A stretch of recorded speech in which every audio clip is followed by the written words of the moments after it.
Charles Darwin ने कहा था, जीवन की अंतहीन विविधता सबसे अद्भुत और सबसे खूबसूरत है। और आज हम इंडिया डेवलपमेंट रिव्यू मतलब आईडीआर में छपी एक ऐसी ही हैरत अंगेज खोज पर गहरी चर्चा करने वाले हैं।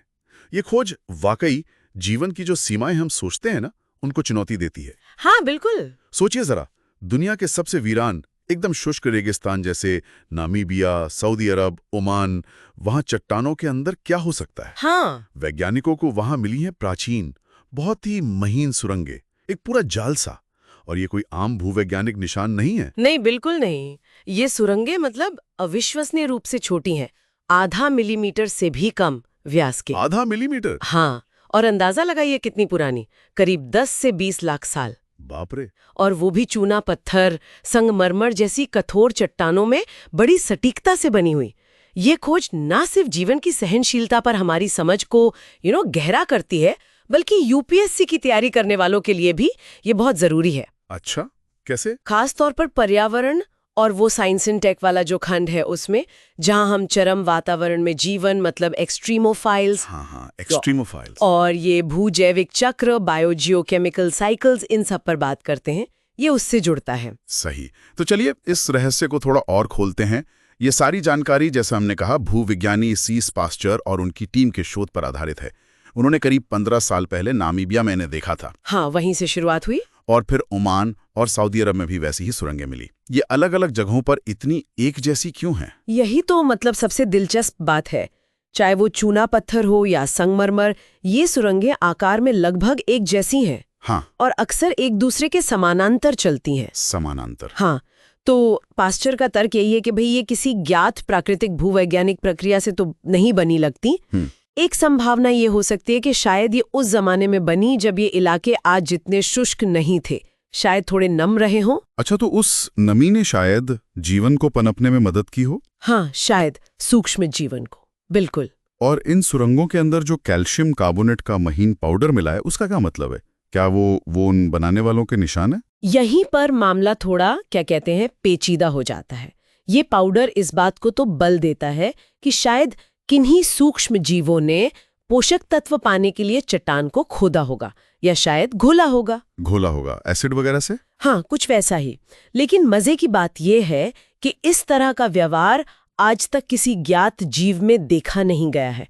ये बिल्कुल नई बात हो सकती है। और सबसे बड़ी चुनौती तो ये है कि इन सुरंगों में डीएनए या प्रोटीन जैसा कोई जैविक सबूत ही नहीं मिला। बिल्कुल। इससे ये पता लगाना कि इन्हें बनाया किसने लगभग नामुमकिन सा हो गया है। हाँ, फिर भी आप देखिए, इन सुरंगों की बनावट, उनकी सटीकता, वो समानांतर चलना, ये किसी बेतरतीब प्रक्रिया का नतीजा तो नहीं लगता। ऐसा लगता है जैसे कोई प्लान करके काम हुआ हो। सही कहा। और अगर मान लीजिए ये सूक्ष्म जीवों का ही काम है, तो इसके मायने बहुत गहरे हो सकते हैं। जैसे क्या ये जीव लाखों सालों से पृथ्वी के कार्बन चक्र को उन तरीकों से प्रभावित कर रहे थे जिनके बारे में हमें पता ही नहीं? कार्बन चक्र को कैसे? देखिए, कैल्शियम कार्बोनेट का बनना और टूटना ये कार्बन चक्र का एक अहम हिस्सा है ना? हाँ बिल्कुल। तो अगर ये सूक्ष्म जीव चट्टान को घोलकर या बनाकर इसमें भूमिका निभा रहे थे, तो ये जीवन और हमारे ग्रह के भूविज्ञान के बीच एक अनदेखे बहुत पुराने रिश्ते पर रोशनी डालता है। और हाँ, यूपीएससी के पर्यावरण वाले हिस्से के लिए ये एक महत्वपूर्ण बिंदु बन जाता है। तो मतलब ये खोज हमें ये सोचने पर मजबूर कर रही है कि जीवन उन जगहों पर भी हो सकता है जिन्हें हम पहले एकदम निर्जीव मानते थे, कठोर चट्टानों के अंदर। निश्चित रूप से। ये 10-20 लाख साल पुरानी संरचनाएं यही तो बताती हैं कि जीवन कठोर चट्टानों के भीतर भी पनप सकता है, शायद उन्हीं खनिजों से ऊर्जा लेकर। तो ये एंडोलिथिक जीव हो सकते हैं? हाँ, पास्चर और उनकी टीम का अनुमान यही है।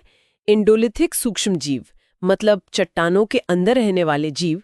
अगर ये सच है तो ये जीव शायद वायुमंडल में कार्बन डाइऑक्साइड के संतुलन को भी अनजाने में ही सही प्रभावित करते रहे होंगे। कैसा हो सकता है कि इस तरह के जीव आज भी मौजूद हों, कहीं छुपे हुए, जमीन में और गहराई पर? इसकी पूरी संभावना है। क्यों नहीं? हो सकता है ये आज भी गहरे भूमिगत वातावरण में या शायद समुद्र तल पर ऐसी जगहों पर मौजूद हो जहां पहुंचना मुश्किल है। और ये खोज मंगल जैसे ग्रहों पर जीवन की तलाश के लिए भी नई राहें खोलती है। अच्छा, मंगल पर कैसे? जहां सतह पर तो स्थितियां बहुत कठोर हैं, लेकिन क्या पता चट्टानों के अंदर कुछ छुपा हो है ना? तो इन प्राचीन रहस्यों को समझना हमें शायद ब्रह्मांड में कहीं और जीवन खोजने में भी मदद कर सकता है। तो संक्षेप में कहें, आईडीआर में प्रकाशित ये शोध हमें इन रहस्यमयी सूक्ष्म सुरंगों के जरिए ऐसे अनदेखे जीव रूपों की ओर इशारा कर रहा है जो शायद कभी बहुत ही चरम वातावरण में पनपे थे। हाँ, और हो सकता है आज भी मौजूद हों और हमारे ग्रह के भूविज्ञान और कार्बन चक्र को उन तरीकों से प्रभावित कर रहे हों जिनके बारे में हमें अभी तक पता नहीं। और यहाँ एक बहुत महत्वपूर्ण सवाल खड़ा होता है, क्या ऐसे ही छिपे हुए पारिस्थितिकी तंत्र पृथ्वी पर कहीं और या शायद दूसरे ग्रहों पर मौजूद हो सकते हैं, बस खोजे जाने का इंतजार कर रहे हैं? वाकई, और सोचने के लिए एक अंतिम विचार छोड़े जाते हैं, हमारे पैरों के नीचे ही जमीन के अंदर और कौन से अनदेखे जीवन रूप हो सकते हैं जो हमारे ग्रह को उन तरीकों से बदल रहे हैं जिन्हें हम अभी समझना शुरू ही कर रहे हैं। हाँ, ये पृथ्वी प्रणाली विज्ञान की जटिलता को दिखाता है जो यूपीएससी के लिहाज से भी समझने लायक है। तो इस ज्ञानवर्धक चर्चा पर आपके क्या विचार हैं या कोई प्रश्न नीचे टिप्पणी में जरूर साझा करें। ऐसी ही और महत्वपूर्ण जानकारियों और विश्लेषण के लिए हमें लाइक और सब्सक्राइब करना ना भूलें।